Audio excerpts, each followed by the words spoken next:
الحمدللہ رب العالمین والصلاۃ والسلام علی سید الانبیاء والمرسلین۔ کیسے تھا بھائی؟ طبیعت صحت کیسی آپ کی؟ الحمدللہ۔ ابھی میں درس دے کر آ رہا تھا تو اس درس کے اندر چند باتیں جو ہے ہمیں سیکھنے کو ملی۔ ہر روز ایک نئی حدیث ہم سنتے ہیں۔ اس درس کے اندر کیا باتیں تھیں کہ مصیبت اور پریشانی پر صبر کرنا۔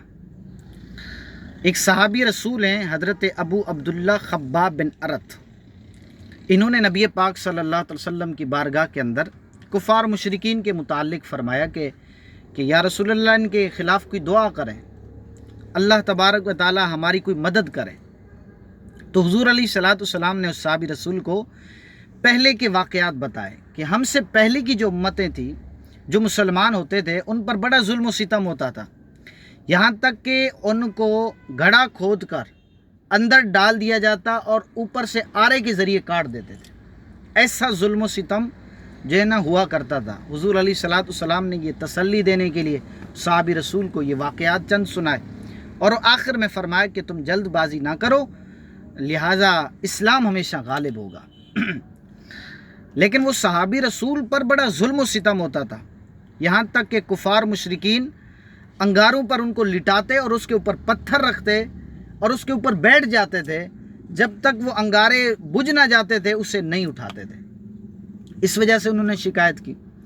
یہ صحابہ کرام علیہم الرضوان کی جو ہے قربانیاں تھیں، جو آج ہم تک اسلام پہنچا ہے، آج ہم تک دین پہنچا ہے۔ لیکن آج ہمارے معاشرے کے اندر دیکھیں، تھوڑی سی تکلیف ہوتی ہے ہم پریشان ہو جاتے ہیں۔ بھائی صبر کریں، اجر ملے گا، ہوگا وہی جو اللہ تبارک و تعالیٰ کا فیصلہ ہے، لیکن ہمیں حکم کیا ہے کہ ہم صبر کرتے رہیں۔ اور قرآن مجید کی ایک آیت میں یہاں پر مجھے یاد آتی ہے، ان اللہ مع الصابرین، اللہ تبارک و تعالیٰ صبر کرنے والوں کے ساتھ ہے۔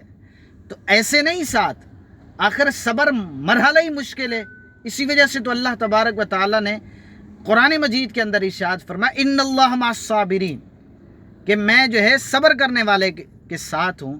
تو اللہ تبارک و تعالیٰ سے دعا ہے کہ ہم سب کو صبر کی توفیق عطا فرمائے۔ مصیبت پر صبر کرنا اور آلام پر، تکلیف پر صبر کرنا، اس کا اجر جو ہے حدیث مبارکہ کی روح سے دیکھا جائے تو وہ جنت ہے۔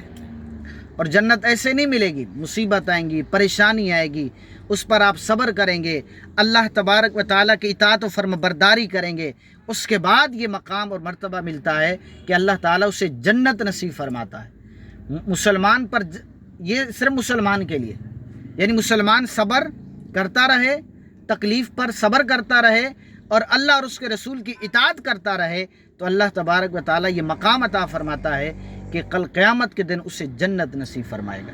اللہ تعالیٰ سے دعا ہے کہ ہم سب کو عمل کی توفیق عطا فرمائے۔